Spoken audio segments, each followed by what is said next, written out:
ఒక 10 సంవత్సరాల అబ్బాయి రోడ్డు మీద వెళ్తుండగా 50,000 రూపాయలు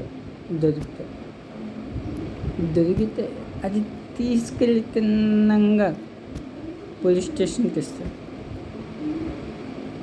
పోలీస్ స్టేషన్కి ఇస్తే ఆ పోలీస్ స్టేషన్లో ఎస్ఐ అంటారు,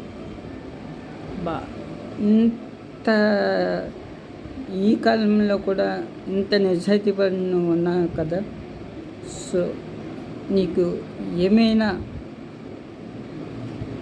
కోరిక ఉంటే చెప్పు, నేను తీస్తాను అని ఎస్ఐ అనగానే వీడు తీస్తుందా అనేసి ప్రామిస్ తీసుకొని నాకు రజనీకాంత్ సార్ని చూడాలని ఉంది అని అంటాడు. అప్పుడు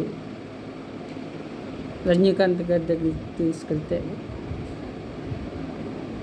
జరిగిందంతా అతను తెలుసుకొని ఆ అబ్బాయిని దత్తత తీసుకుని ఆ అబ్బాయికి కావాల్సిన చదువుని చదివించి ఆ అబ్బాయికి ఒక మంచి లైఫ్ని ఇచ్చారు. చూసారు అంటే ఎందుకు చెప్పానంటే, మనం కూడా అలాగ మనం తయారయ్యి మనం కూడా అలాంటి మంచి మనసుతో మనం కూడా ఒకరికి హెల్ప్ చేద్దాం. ఓకే.